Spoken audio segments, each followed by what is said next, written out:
안녕하세요. 저는 사기 결혼 당한 후 독신주의로 마음을 다잡고 사는 50대 여성입니다. 그래도 나름 나이 50대까지 살아오면서 착실하고 남 부끄러운 짓 안 하고 살았다고 생각했어요. 부모님이 돌아가셨을 때 말고는 제 인생에 고비라고는 없었습니다. 그저 이대로만 살다가 편하게 눈 감을 수 있다면 그야말로 금상첨화를 누리다 가는 거라고 여겼어요. 이전 시대가 더 힘들었네, 요즘 시대가 더 고난하네, 그런 불필요한 논쟁이 무슨 소용인가 싶어요. 사실상 다 맞는 말이거든요. 안 힘든 세상은 그 어떤 때에도 없었습니다. 그래서 제가 무난하고 순탄하게 살아온 것이 금상첨화라고 얘기를 한 거예요. 돈 많다고, 직업 좋다고, 마냥 좋은 일만 팡팡 터지리라 생각지 않거든요. 그런데 제가 하필 늦은 나이에 돌부리에 걸려 넘어지고 말았지 뭡니까. 어디 가서 그때 나이에 사기당했다고 하면 솔직히 쪽팔립니다. 심지어 결혼 사기를 당했잖아요. 그 일이 있고 저 아무한테도 얘기를 한 적이 없어요. 그냥 왜 갈라섰냐고 물어보는 사람이 있으면 일일이 말하기도 피곤하고 민망해서 그저 성격 차이라고만 해버립니다. 그래서 저 처음으로 여기다가 제 이야기를 써봐요. 용기 내서 말씀드리는 건데 부디 이 사연이 끝날 때쯤엔 제 마음도 편해졌으면 좋겠네요. 결혼을 하기 전까지는 그동안 제 인생에 결혼이란 삶이 없을 거라고 생각했어요.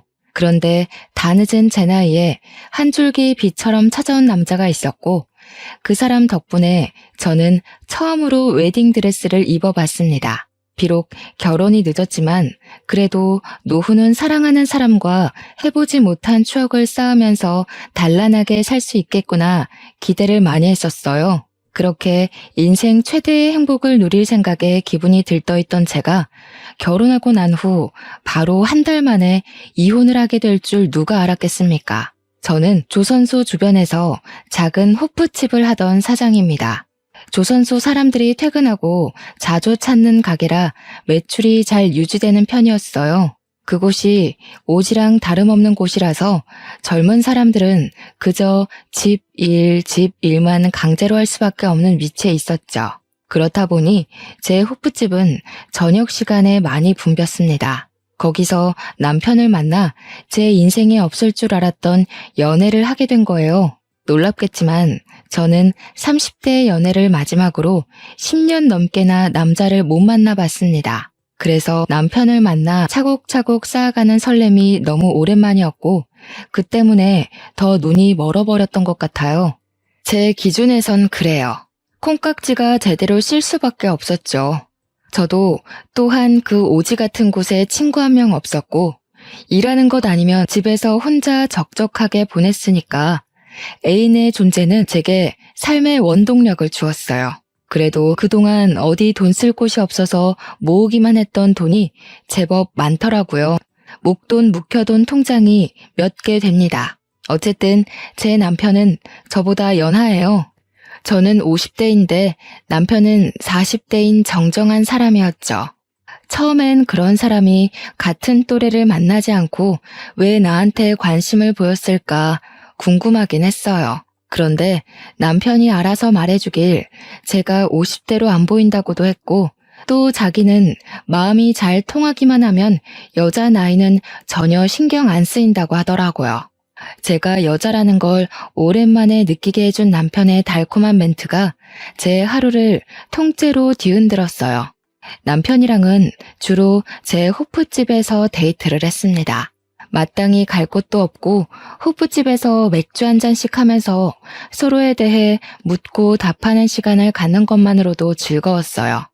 젊은 사람들끼리는 서로의 애정도라든지 과거라든지 하는 일이나 관심사 같은 걸 묻곤 한다는데 저희는 그런 시절 다 넘겨온 어른이잖아요. 그래서 경제 얘기나 정치 얘기, 관심사는 당연히 필수 질문이었고 세상 다 산 사람처럼 주로 인생살이에 대해 대화를 나눴습니다. 그렇다 보니 서로의 형편이나 수익에 관련해서도 투명하게 얘기를 하게 되었습니다. 조선소 남자들 돈 많이 쓰잖아요. 입지도 괜찮아서 매출이 장난 아닐 것 같은데 노후 걱정은 안 해도 되겠어요. 어디 주식이나 투자 같은 건 안 해요? 아유, 그런 건 겁이 많아서 쳐다도 못 봐요. 무식하게 돈 모으는 것만 할 줄 알지. 아무래도 이 주변에서 돈 쓸 데가 우리 가게밖에 없으니까 저도 득보는 게 있긴 하네요. 게다가 제가 친구가 없잖아요. 모으기만 하고 쓰질 않으니까 생각보다 돈 모으는 게 쉽더라고요. 당시엔 제가 몰라도 너무 몰라서 남편이 묻는 대로 순수하게 답했던 게 한심스러울 뿐이네요. 남편은 그 뒤로도 제 주머니 형편에 대해서 많이 언급했었습니다. 항상 제 가게 매출에 신경을 써줬고 마치 남편이 투잡을 하는 것처럼 조선조와 호프집을 번갈아가며 도와줬어요. 그러면서도 다소 허술한 제 경제관념까지 친히 주의를 주면서 여자 혼자 돈 많이 쥐고 있으면 무슨 일 날지 모른다고 늘 정신 바짝 차리며 살게 해주었습니다. 남편을 만나기 전까지는 솔직히 제가 가게 계산들을 허술하게 관리하긴 했거든요. 직원 안 쓰고 저 혼자 일을 하는 호프집이었다 보니 계산대를 비우고 여기저기 쏘다니는 경우가 많았어요. 그럼에도 돈 한 사고 한 번 안 나서 제가 더 마음 놓고 계산대를 내버려 두었습니다. 그런데 남편의 경고를 듣다 보니 그게 꽤 일리가 있었고 어쩌면 점주 입장에선 당연히 신경 써야 되는 부분이잖아요. 그동안 제가 사장으로서 잘해왔다기보단 늘 운이 따랐었기 때문에 범죄 사고 없이 끌고 왔다는 생각이 들었어요. 그래서 남편이 조언을 해준 뒤부터는 돈통을 정말 열심히 관리했고 웬만하면 계산대를 비우지 않았습니다. 비우더라도 계산대로 항상 신경을 두고서 일을 했어요. 그러면 남편이 퇴근하고 호프집으로 출근하면서 항상 잘했다고 칭찬을 해줍니다. 때인 분들은 아실 거예요.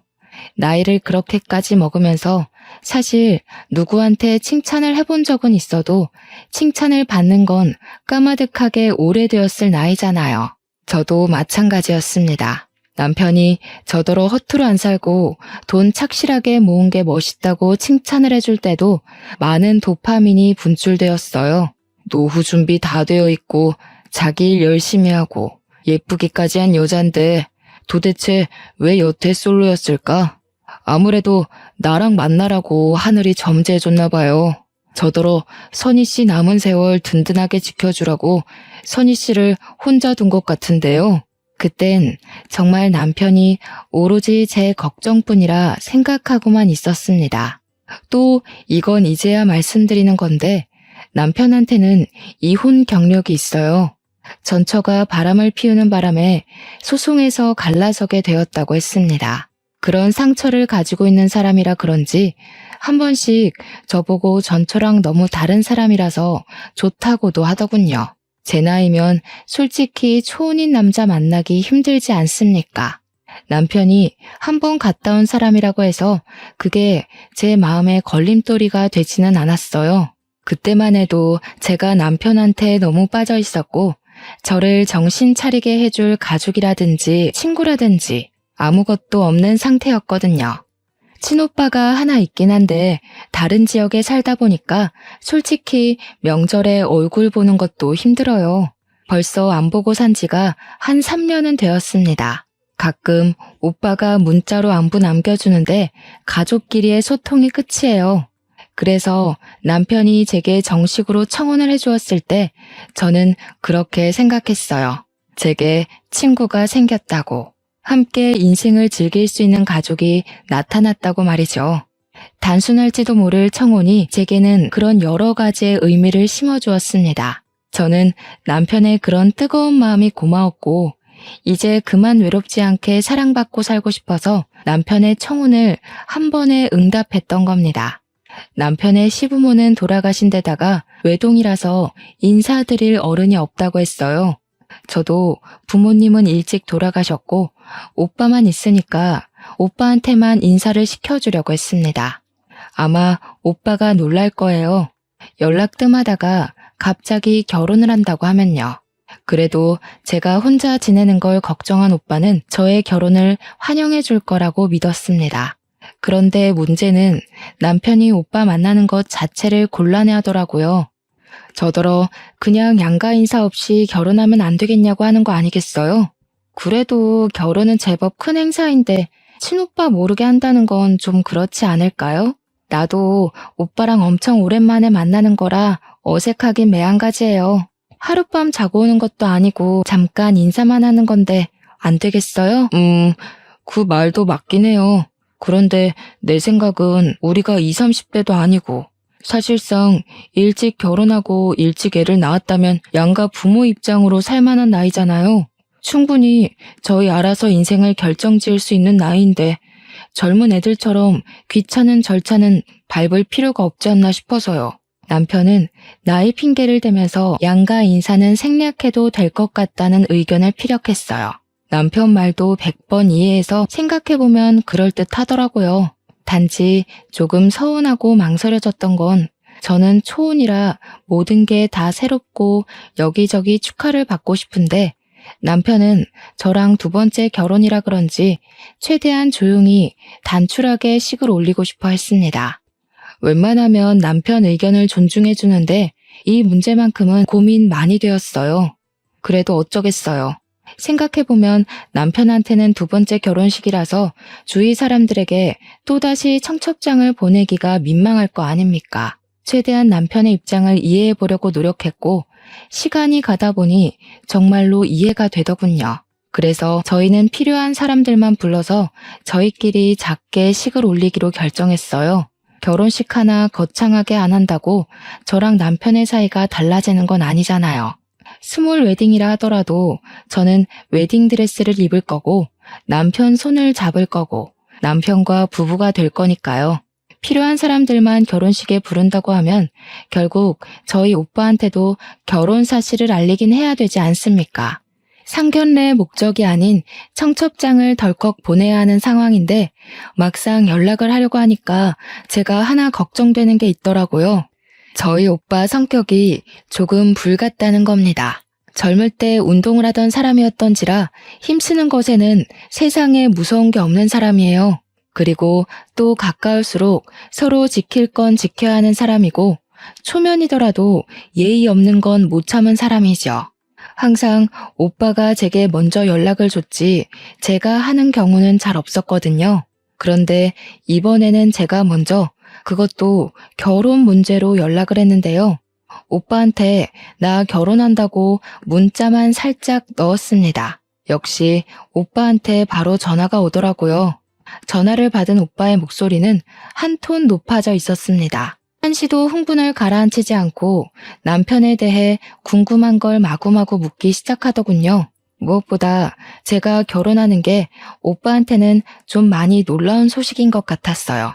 오빠 입장에서도 결혼 같은 거 안 할 줄 알았던 여동생이 다 늦은 나이에 결혼을 한다니까 제법 놀란 듯 했어요. 결국 오빠는 결혼 전에 남편 만나기를 고집부렸고 남편 안 보여주면 당장 찾아오겠다는 으름장 때문에 저는 결국 오빠 제안을 승낙할 수밖에 없었어요. 어차피 오빠가 찾아와 버리면 남편을 마주할 수밖에 없을 텐데 그렇게 만나는 것보다 정식으로 인사하는 자리가 낫잖아요. 이왕 이렇게 된 거 저도 오빠한테 남편을 보여주고 싶어서 어쩔 수 없이 이 사실을 남편한테 전달했습니다. 역시나 남편이 불편한 기색을 보이면서 표정을 어둡게 하더군요. 제가 멋대로 결정해서 미안하다고 했더니 어쩔 수 없다는 듯 알겠다고 허락해 줬습니다. 오빠가 혼자 우리가 있는 지역으로 내려와서 만나게 된 당일, 제 남편은 걱정했던 것보다 훨씬 더 오빠한테 잘 보였어요. 형님 하면서 살갑게 굴기도 했고 솔선수범 나서며 술잔도 사이좋게 기울였죠. 분위기가 좋게 시작해 좋게 끝나서 개인적으로 많이 안심을 했었습니다. 그런데 좋은 게 좋은 것이 아니었더라고요. 당시 그 자리에서는 별로 문제가 없었는데 기분 좋게 자리를 파하고 나서부터 그때 만남은 진짜 모습이 아니었다는 걸 알았어요. 남편은 그저 무사히 자리를 마무리해서 다행이라고 생각했는데 오빠는 전혀 아니었던 거죠. 다음날 제게 전화가 온 오빠한테서 정말 황당한 얘기를 들었습니다. 너 저 사람이랑 꼭 결혼해야겠어? 제대로 알아본 거 맞지? 아무래도 분위기가 수상해서 그래. 혹시 저 사람 이혼한 거 맞냐? 당연하지. 무슨 질문이 그래. 오빠, 그 사람 겨우 몇 시간 봤잖아. 뭘 얼마나 안다고 사람한테 수상하다는 말을 하냐? 듣는 내 생각도 좀 하지. 아니, 여자 손길에 길들여진 느낌이 들어서 입고 온 셔츠 각도 그렇고 손수건 챙겨 다니는 것도 그렇고 별걸 다 의심한다. 원래 깔끔한 사람이야. 나 오빠한테 결혼 허락받으려고 그 사람 소개해준 거 아니야. 우리 이미 결혼하기로 약속했고 날짜까지 잡았어. 나도 나이 먹은 어른이니까 이제부턴 내가 알아서 할게. 당시만 해도 저는 오빠가 남편에 대해 괜히 예민하게 돌려 생각한다고 봤어요. 세상에 완벽한 사람이 어딨겠어요? 오빠가 남편의 어떤 단점을 보고서 그런 부정적인 소리를 하는 건지 모르겠지만 누구나 단점은 있고 오빠가 느낀 남편의 단점을 저는 느끼지 못했으니 상관없다고 생각했습니다. 설령 남편에게 정말 단점이 있더라도 제게는 그게 단점이 아닐 수 있는 거잖아요. 나이를 먹으니까 남의 조언 듣는 것도 쉽지가 않더라고요. 제 인생 제가 책임질 수 있다고 생각했고 제 마음대로 해도 될 만한 나이라고 자만했던 게 아직도 후회스럽습니다. 그렇게 저랑 남편이 결혼식 날짜까지 향해 가는데 아무런 문제가 없었어요. 제가 결혼이 정말로 하고 싶었기 때문에 주위에서 주는 징조들을 눈 닫고 귀 닫고 그냥 모른 채 한 것도 있었을 겁니다. 그리고 드디어 다가온 결혼식 전날 밤. 한참 설레서 잠자리에 들기 직전까지 얼굴을 가꾸고 있었는데요. 오빠한테서 또 전화가 오는 거 아니겠습니까? 어딘가 모르게 받기가 꺼려졌지만 내일 친오빠도 하객으로 와야 하기 때문에 일단 전화를 받았어요. 그런데 오빠가 갑자기 올케언이 바꿔준다고 하면서 전화를 돌리는 거 아니겠습니까? 아가씨, 그 남자 혼전 순결에다 10시까지 통금 지킨다면서요. 혹시 그 남자 집에는 가봤어요? 신발장이나 욕실 같은 데도 확인했고요. 집에는 안 가봤죠. 조선소에서는 우리 집이 더 가깝고 우리 집에서 만나면 되니까요. 그리고 워낙 철저하고 계획을 잘 지키는 사람이라서 11시 취침 시간을 꼭 지키는 사람이거든요. 그런 사생활도 존중 안 해주고 어떻게 결혼하겠어요? 저 51살이에요, 언니.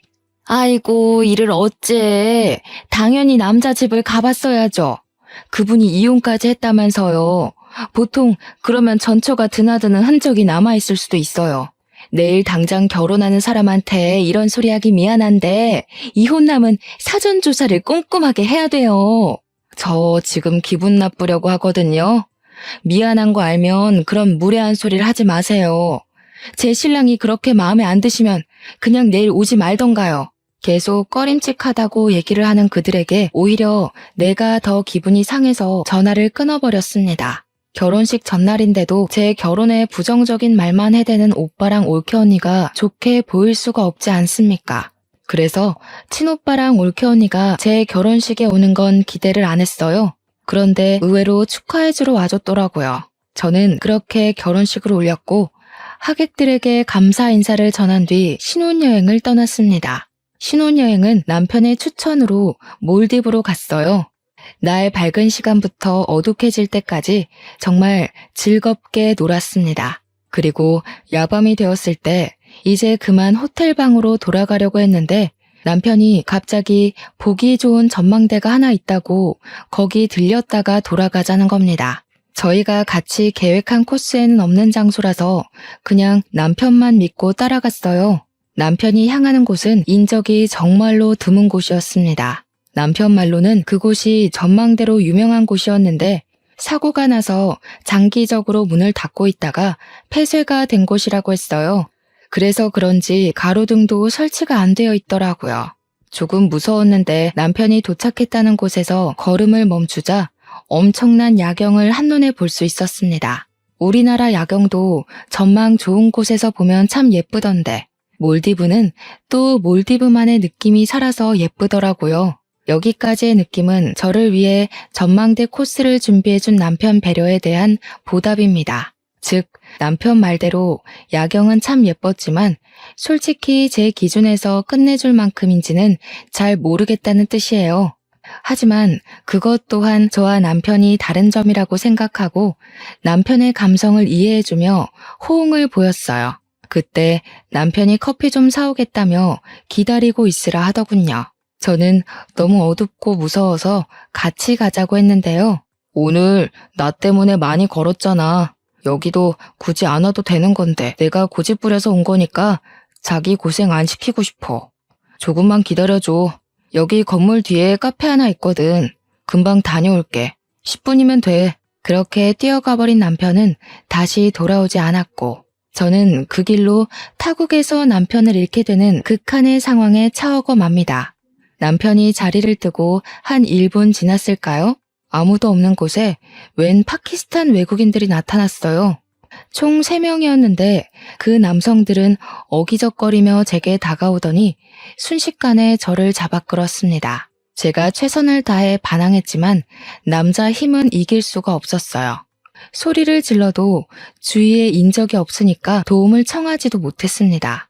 곧 돌아오겠다던 남편을 부르며 비명을 질렀지만 남편은 전혀 나타날 기미가 안 보였고 저는 그 상태로 미리 대기된 차량으로 끌려갔어요.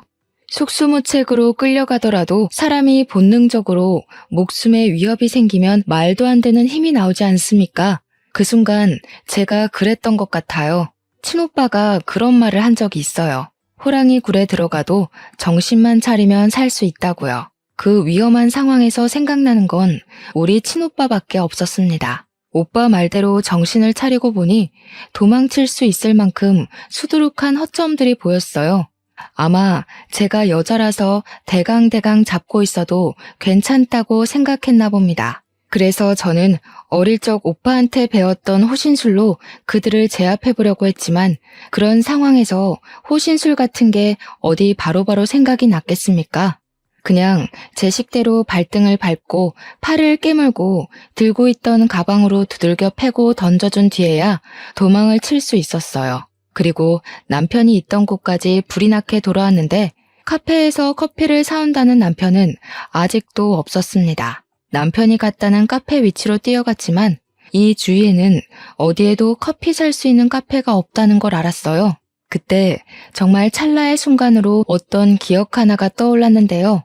호프집에서 조선소 직원들이 술에 취해 대화하는 걸 어쩔 수 없이 들은 적이 있었습니다. 내용이 동남아로 여자 팔아넘기는 브로커 역할을 하면 큰 돈을 한꺼번에 만질 수 있다면서 조선소 일하기 피곤한데 어디 여자 하나 잡아서 갖다 팔아버릴까 하는 소리들이었어요. 그날 하필 테이블도 거기밖에 없어서 좀 겁나더라고요. 그래서 남편한테 퇴근하면 빨리 와달라고 연락을 했던 기억이 납니다. 왜 하필 이런 위험한 순간에서 그런 기억이 떠올랐는지 모르겠지만 남편이 혹시 나를 그렇게 만들려던 건 아닌가 싶은 생각도 찰나에 했어요. 하지만 금세 아니라고 부정을 해버렸죠. 남편과 함께 만들어온 추억들을 생각하면 절대 거짓일 수 없을 만큼 서로 행복했고 진심이었거든요. 일단 저는 그곳에서 벗어나기 위해 뛰고 또 뛰었습니다.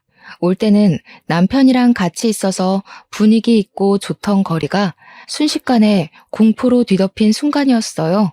학교 다닐 때 체력 검사 시간에 뛰어본 것 말고는 달린 기억이 없던 저는 죽을 듯이 뛰어서 그 외국인으로부터 벗어날 수 있었고 드디어 인적 보이는 곳에 가 전화를 걸 수 있었습니다. 그런데 남편 전화번호가 갑자기 생각 안 나더라고요. 그래서 오빠한테 전화를 걸었어요. 오빠는 제가 미운 말을 해도 하나밖에 없는 가족이라고 항상 저를 걱정하고 챙겨주는 사람이에요. 역시나 제 전화라면 컬러링도 안 가서 신호음이 끊기게 해주었죠. 제가 남편을 잃어버렸다고 좀 전까지 있었던 상황을 설명했더니 오빠가 바로 언성을 높였습니다. 어쩐지 그 새끼 수상하다 했어.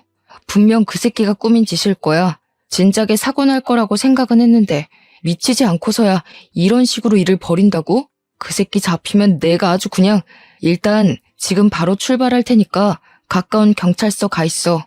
여기가 어디 먼 거리의 한국 지역도 아니고 무려 하루가 걸리는 거리를 날아와야 하는 몰디브인데 다짜고짜 당장 오겠다는 오빠를 말리려고 했습니다. 그렇지만 제가 아까 외국인 남성들한테서 벗어나느라 가방을 냅다 던져주고 오는 바람에 자긴 돈이 없어서 오빠가 필요했어요. 그래서 저는 물어물어 경찰서를 찾았고 양해를 구해 거기서 친오빠에게 주소 문자를 남겼습니다. 친오빠는 하루가 지난 뒤에야 제가 있는 경찰서까지 도착을 했고 올케 언니는 애 때문에 같이 동행하지 못했다고 했어요. 그때까지도 저는 남편을 만나지 못했습니다. 남편의 번호를 아는 오빠가 비행기 타기 전에 남편한테 전화를 걸었다는데 전화가 계속 안 받았다고 했어요. 얼마 안 있다가는 아예 전화가 꺼졌대요. 아무래도 지금 벌어진 모든 상황이 고의적인 게 맞는다고 생각한 오빠는 제 남편이 사기꾼 같다는 의심에 확신을 더했습니다. 하지만 바보 같던 저는 제 눈으로 확인하기 전까지 남편의 짓이라는 걸 믿을 수가 없었어요. 어떻게 신혼여행 때 괴한의 습격을 받고 남편을 잃어서 경찰서에서 첫날 밤을 보내는 경험을 몰래카메라로 꾸미겠어요? 제 남편은 그럴 사람이 아니었고 매 순간 자기보다 저를 더 우선순위에 둔 사람이었기에 그냥 제가 운이 안 좋았을 뿐이라고 생각했어요. 오빠 덕분에 한국으로 무사 귀환한 저는 그제야 남편한테 전화를 걸어볼 수 있었습니다. 그런데 친오빠가 꺼져 있다고 한 순간부터 계속 폰이 꺼져 있었고 며칠 뒤에 신호가 가기 시작했을 땐 웬 모르는 사람이 받았습니다. 전화번호를 바꾼 것 같더라고요. 그제야 저는 친오빠 말대로 제가 사기를 당했다는 걸 받아들였어요. 그때가 무려 결혼식을 올린 지 한 달 후였습니다. 그 한 달이 지날 동안은 최대한 남편을 믿으려고 애썼습니다. 혹시 위험에 처한 건 아닐까? 내가 도와주지 못하고 혼자 한국에 와버린 건 아닌가 하고요. 그런데 그건 그냥 제가 콩깍지가 덜 벗겨졌기 때문이었고 한심하게 미련이 남아있었기 때문이었어요. 저랑 남편은 신혼집도 구하지 않았습니다. 제가 살던 집이 3룸이었는데 조선소랑 가까워서 거기서 신혼을 차리기로 했었거든요. 그래서 미리 남편이 제 집에 들어와 같이 동거를 하고 있었어요. 그런데 이젠 남편은 없고 남편의 집만 덩그러니 제 옆에 남은 거였죠. 나중에 생각해보니 신혼집을 구하지 않은 것도 다 이유가 있었던 거예요. 저를 갖다 팔아버릴 생각을 했으니까 우리 공동 소유의 재산물은 하나도 만들지 않은 거였어요. 사기를 당했다니. 뒤늦게 닥쳐온 상실감과 배신감이 치밀어 올라 남편의 짐을 미친 듯이 잡아 던져버렸습니다. 옷을 발기발기 찢고 밟고 미친 사람처럼 소리를 지르기도 하다가 결국 눈물을 터뜨렸어요. 그 순간 제 무릎이 닿는 곳 밑으로 몰디브 여행 팸플릿이 깔려있는 게 보이더라고요. 제게는 악몽이 되어버린 몰디브를 생각하니 다시 화가 치밀어 올라서 그걸 찢어버리려고 했습니다. 그런데 팸플릿 사이에 다른 종이가 하나 끼워져 있더라고요. 그걸 자세히 봤더니 세상에나 거기서 제가 본 게 뭔 줄 아십니까? 제가 알고 있는 정보와는 다른 몰디브의 호텔 주소와 사진, 관광 명소, 몰디브에서 한국까지 왕복 시간 등이 남편 필기체로 정리가 된 종이었습니다. 여기서 제가 충격받았던 요점은 제가 알고 있는 정보와 다르다는 거예요. 남편이 찾아놓은 정보들은 저와 남편이 갔던 곳도 아니었고 예약했던 호텔도 아니었습니다. 항공편 승차 시간은 똑같았으나 거기 적힌 티켓 가격은 1인의 몫이었어요. 이때만 해도 남편이 제게 얼마나 더한 밑바닥을 보여주게 될지는 감히 상상도 못했어요. 그 사이 실종 신고해놨던 경찰한테서 연락이 와 더는 다른 생각을 못했던 것도 있었습니다. 저는 오빠한테 따로 연락을 해서 당장 경찰서를 찾았습니다. 일단 남편이 한국에서 발견되었다는 것은 제게 큰 배신을 일으켰고 남편을 오랜만에 다시 보게 된다는 생각은 저를 두렵게 만들었습니다. 이런저런 생각들이 상충해서 그냥 너무 복잡한 심경이었어요. 그렇게 경찰서에 도착했더니 정말로 익숙한 뒤태가 저를 기다리고 있더라고요. 한 달 만에 본 남편은 저의 바람과 다르게 너무 멀끔하고 멀쩡한 차림새로 있었습니다. 오빠는 남편을 보자마자 멱살을 잡았고 밑도 끝도 없이 주먹을 날려버렸습니다. 오빠가 나이 들었다고 해도 여전히 파워가 장난 아니라서 진정으로 주먹을 맞는다면 이빨이 나갈 수도 있거든요. 저와 경찰서 사람들은 흥분한 오빠를 겨우겨우 말렸습니다. 하지만 오빠는 여전히 남편의 멱살을 잡고 있었죠. 이 사기꾼 새끼야, 나이 처먹고 할 짓이 그렇게 없었냐? 감히 내 착한 동생을 건드려? 내 눈에 걸린 이상 넌 이제 죽은 목숨이야. 오늘 이 자리에서 제사 치를 줄 알아. 오빠가 맹수처럼 으르렁거리는 걸 경찰 3명 급하게 와서 다시 붙들었습니다. 우리 오빠가 체격이 좀 좋은데다가 저랑은 6살 차이가 나는데요. 부모님이 일찍 죽고 저를 자식처럼 키웠기에 저를 건드는 사람들한테는 더 물불 안 가렸어요.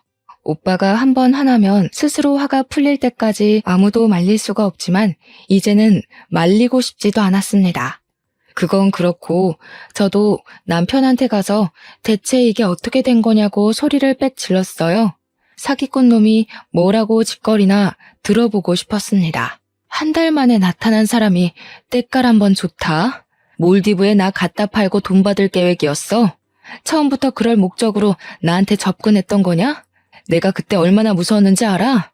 나 죽을 뻔했다고. 진짜로 당신이 다 꾸민 짓인 거야? 당신 사기꾼이었어? 대체 왜? 남편은 그저 묵묵부답으로 일관하며 이 상황이 짜증난다는 표정만 하고 있었습니다. 제가 알던 다정한 남편과는 분위기부터가 완전히 달라서 저는 이미 거기서부터 충격을 먹어버렸어요. 남편이 입을 열고 변명이라도 할 때까지 계속 원망하면서 멱살을 잡고 똑바로 말해보라며 소리를 쳤습니다. 그런데 제가 따져야 될 건 당장 그 문제가 아니더라고요. 남편의 옷이 구겨질 만큼 멱살에 힘을 주고 있는데 그 순간 저를 밀쳐내며 제 남편 앞을 가로막는 여자가 있었습니다. 처음 보는 그 여자가 하는 말 때문에 제 일은 단순 사기 결혼으로만 끝낼 수 없단 걸 알았어요. 내 남편한테 뭐 하는 짓이야? 다 늙은 아줌마가 더럽게 힘만 세가지고 이러다 상처나면 다 상해죄로 신고해버릴 줄 알아? 남편이라뇨? 이게 무슨 소린가 싶어서 할 말을 잃고 있었는데 알고 보니 기가 막히게도 이 여자가 남편의 전처라는 거 아니겠습니까? 전처가 있다는 사실은 이미 알고 있었어요. 남편이 이혼 경력이 있다고 솔직하게 말해주었으니까요. 그런데 제가 궁금한 건 이미 갈라선 전처가 왜 갑자기 나타났고 왜 우리 일에 나서서 이러고 있냐는 거예요. 또 경찰서까진 어떻게 찾아왔는지도 궁금했습니다. 어처구니가 없어서 저는 전처를 더 자극했고 그러니 제가 궁금했던 걸 쉽게 알 수 있었어요. 그러니까 이 미친 사기꾼이 전처랑 위장 이혼을 한 거더라고요. 전처가 바람을 피워서 갈라섰다는 남편의 말은 거짓말이었다는 겁니다. 둘이 위장 이혼을 한 이유가 신도시 아파트 당첨 확률을 높이기 위해서였다고 해요. 무주택 자격을 맞추기 위해 위장 이혼이란 방법을 택했고 전처가 청약 당첨이 되길 기다리는 동안 남편이란 새끼는 바깥을 나돌며 돈이 되는 다른 수단을 찾고 다녔던 겁니다. 그러면서 조선소를 전전하던 중에 저를 발견했고 조선소에 취직해 제게 접근을 했다네요. 처음에는 저를 어디다 팔 생각은 못했대요. 그냥 제 돈을 훔칠 생각이었다고만 했습니다. 그런데 제가 지난번 브로커 얘기를 하는 테이블 때문에 무서우니까 남편한테 퇴근하면 바로 오라고 한 적 있었다고 했잖아요. 그 얘기를 듣고 저를 팔 생각을 했다는 거 아니겠습니까? 그래서 남편이 저랑 혼인신고는 안 하고 결혼식만 올렸던 거고 일부러 사람도 초청 안 했고 다음날 해외에다 돈 받고 팔아버린 거래요. 이렇게까지 자세히 들을 수 있었던 건 전처의 행동을 수상쩍게 생각한 형사가 그 자리에서 바로 조사를 들어갔기 때문이었습니다. 그래서 저를 팔아 받은 돈이 얼마냐 했더니 3천만 원이래요. 그런데 제가 도망을 치는 바람에 남편은 졸지에 돈만 떼먹은 도둑놈이 되어서 한국 귀환하자마자 도망자 신세로 돌아다녔다 했습니다. 사채한테 쫓기는 사람은 봤어도 외국인 집단에게 쫓기는 사람은 또 처음 봤네요. 아주 이 부부 사기꾼들한테 콩밥을 처먹일 수 있다면 무슨 짓을 다 하겠다고 경찰에게 부탁을 했습니다. 제발 씨알도 빼먹지 말고 다 밝혀내달라고 했죠. 그런데 말입니다. 경찰한테 조사받은 그들을 지켜보면서 뭐 하나 의아한 점이 있더라고요. 몰디브를 간 건 저와 남편인데 경찰이 남편뿐만 아니라 전처까지도 몰디브에 있었던 알리바이를 묻더라고요. 왜 방향이 그렇게 흘러가지 싶어서 물어봤더니 글쎄 이 전처도 저랑 남편이 신혼여행 떠나는 날 같은 비행기를 탔다는 거 아니겠습니까? 그 순간 경찰서 오기 전 집에서 봤던 남편 필기들이 떠올랐어요. 그러니까 남편은 당시 저랑 신혼여행을 간 게 아니라 저를 갖다 팔고서 바로 자기 와이프랑 해외여행을 즐긴 셈이었던 거죠. 남편이 단 한순간도 저를 사랑한 적이 없었다고 해도 사기를 친 걸로 모자라 저를 기만했다고 생각하니까 이거 그냥 앉아있을 수 없겠더라고요. 그런 상황에서 전처가 제게 퍼붓는 악의적인 말은 제가 들고 일어날 수 있도록 힘을 주었습니다. 결국 아무도 피해를 안 본 거니까 우린 잘못 없는 거 아닌가요? 이 아줌마가 그냥 얌전히 팔려갔으면 저희도 벌받아 마땅하겠죠. 그런데 이 아줌마 멀쩡하게 살아있잖아요. 늙어서 비싸지도 않는 거 겨우 사람들 설득해서 보냈더니 도대체 어떻게 빠져나온 건진 모르겠지만 전처는 멍청하게도 경찰서가 어떤 곳인지 잘 모르는 듯합니다. 그렇지 않고서야 정말로 자기 남편을 위한다면 그렇게 자기 죄를 알아서 자백하고 있을 순 없겠죠. 남편이 뒤늦게 전처의 입을 막는 바람에 전처도 뭐가 잘못된 건가 싶어 눈치를 보더라고요. 저는 그렇게 주위 눈치를 보는 전처의 머리채를 잡고 반대 손으로 따귀를 날렸습니다. 너희들 수준 떨어지는 짓은 우리나라 법이 알아서 처리해 줄 거니까 상관없는데 나보다 더 자글자글한 년한테 아줌마 소리 듣는 건 좀 거슬려서 말이야. 민증 안 보여줬으면 언니라고 부를 뻔했어요. 혹시 애를 낳아서 이렇게 폭삭 사가버렸나? 아, 애 없죠? 차라리 애 때문에 세월 맞았다고 하는 게 덜 쪽팔리겠네.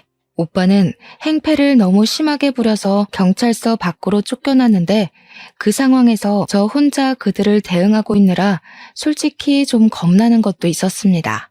그럼에도 이 연놈들을 망가뜨리고 싶다는 일념 하나로 버티고 있었어요. 제가 전처의 뺨을 날려버리니까 저를 쳐다도 안 보던 남편이 눈에 쌍심지를 켜고 제게 소리를 쳤습니다. 이 여자가 감히 누굴 때려? 미쳤어? 늙으려면 곱게 늙을 것이지 개념이 없냐? 그렇게 억울하고 분하면 내가 던진 미끼에 걸리지를 말았어야지. 당신이 무능해서 속아 넘어간 걸 이제 와서 누구한테 화풀이야? 아, 이제 들으니까 확실히 단념하게 되더라고요. 저는 남편한테 그저 갖다 팔아야 되는 물건뿐이었던 거예요. 더 참지 못한 저는 남편을 차버렸어요. 우리 오빠가 체격이 좋다고 했잖아요. 왕년에 레슬링 선수로 뛰었고 한때 관장도 했던 사람입니다. 제가 한창 젊을 때는 오빠한테 한 번씩 운동을 배웠는데요. 그때만큼은 아니지만 젊을 때 미리 몸을 만들어놔서 아줌마 나이가 되었어도 운동신경 하나는 좋았습니다. 그러니 고작 여자 발차기 한 방에 남편이 구부러졌겠죠. 그리고 그때 제게 또 덤벼드는 전처의 머리를 잡았어요. 그러자 전처가 그대로 넘어져 버리더군요. 그리고 저는 손을 털며 한마디 해주었죠. 궁상 맞은 네 남편 끼고 살려면 그쪽 꼴 간수도 잘해야겠어. 저 사기꾼이 나더러 뭘 하는지 알아? 자기는 뱃살 흘러내리고 팔뚝 처지는 여자 구역질 난다고 전에 만난 여자가 딱 그런 몸인데 매일 보긴 힘들었다고 하더라. 아무래도 그쪽 얘기 같은데 딴 데 안 팔려가려면 몸 관리 좀 해. 제가 발끝으로 전처 뱃살을 건드리고 팔뚝을 툭툭 밀자 얼굴 붉어진 전처가 남편을 확 째려봤습니다. 남편은 아니라고 모함이라고 소리쳤는데요. 그래도 팔은 안으로 굽는 건지 전처가 남편의 변명을 믿어주더라고요. 그러면서 제게 쭈글탱이 할망구라고 역정을 냈습니다. 그래서 그쪽은 쭈글탱이 할망구보다 더 할망구 같은 몸뚱어리를 달고 있나? 민낯이 아주 검버섯 투성이네. 사는 게 많이 쪼들리나 봐. 요즘 세상엔 여자가 그쪽처럼 무능하면 폐기물 소리 들어요. 그리고 지금 내 남편하고 감쌀 때가 아니에요. 이제 둘 다 산거지 될 것 같은데 어떡한데? 아이고 애쓴다 애써.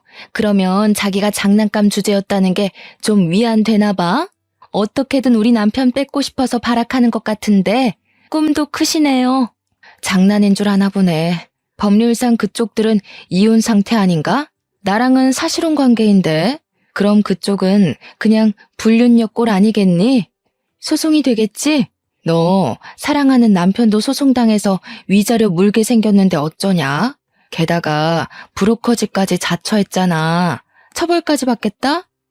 그래도 저 사기꾼 새끼가 알거지라서 재산 분할은 안 되겠네. 그 정도는 내가 주는 팁이라고 생각해. 제 말에 번뜩 정신 차린 건 전처보다는 남편이었습니다. 남편이 순식간에 순한 표정으로 돌변하더니 전처를 밀치고 제 앞에 무릎을 꿇었어요. 나 진짜 당신한테 진심이었어. 저 여자가 시켜서 어쩔 수 없이 한 거야. 나 그냥 당신이랑 결혼하면 안 될까? 아니지.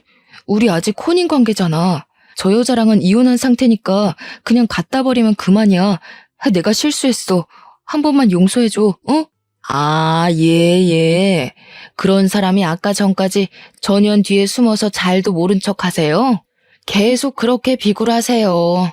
죽을 때까지 돈에 쫓기다가 눈 감는 게 어떤 기분인지 즐기면서 평생 후회했으면 좋겠네요.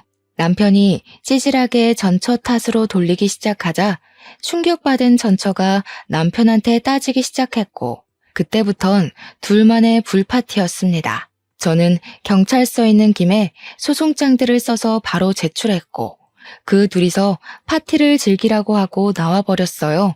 오빠가 어떻게 됐냐고 묻는 소리에 제가 차근차근 잘 처리하고 나왔다고 안심시켜 주었습니다. 그리곤 오빠한테 사과를 했어요. 남자의 눈이 멀어서 가족의 조언을 무시했던 건 명백히 제 잘못이고 제가 못났던 부분인 걸 인정하니까요. 오빠는 그저 괜찮다고만 해주었습니다. 그리고 저더러 조선소 주변은 위험하니까 이제 그만 서울로 오라고 하더군요. 그래서 현재는 서울 부동산을 알아보고 있는 중이에요. 호프집 말고 다른 가게를 해볼까 싶거든요. 저희 올케 언니가 희한하게 칼국수를 기가 막히게 잘해요. 올케 언니 만날 때마다 얻어먹고 오는데 아무래도 장사 마인드 때문인지 이걸로 돈을 벌어보고 싶더라고요. 올케 언니한테 물어보니까 다행히 언니가 긍정적인 답변을 주었습니다. 이번 일로 인해서 오빠 식구들을 오랜만에 보게 되었는데 살다 보니 정말 가족이 최고더라고요. 아마 앞으로 남은 생은 서로에게 노력하고 존중하면서 가깝게 지내도록 노력하지 않을까 싶어요. 제 인생에 결혼이란 순간이 있었나 싶을 만큼 스쳐가듯 지나간 경험이었지만 그래도 한 번쯤 웨딩드레스를 입었던 기억이 있는 건 나쁘지 않더라고요. 지금도 저희 집에는 저 혼자 나온 웨딩 사진을 액자로 만들어서 세워뒀어요. 그리고 앞으로는 아마 가족들이랑만 지낼 것 같아요. 다 늦은 나이에 무슨 남자를 만나겠어요. 이 나이 되니까 그냥 다 피곤하고 혼자서 하고 싶은 일 하며 사는 게 편한 것 같더라고요. 제가 좋아하는 사람들만 끼고서 말이죠. 이렇게 독신으로 사는 것도 어쩌면 자유로울 수 있는 혜택이라고 생각합니다. 결혼은 의무도 아니고 막중한 책임감이 없다면 실패 확률도 크잖아요. 어디 내놓기 부끄러운 제 사연 잘 들어주셨나요? 저는 여기를 시작이자 마지막으로 그만 이날의 일들을 내다 버리려고 해요. 긴 글 듣느라 고생 많으셨습니다. 늘 만수무강하세요. 끝까지 들어주셔서 감사해요.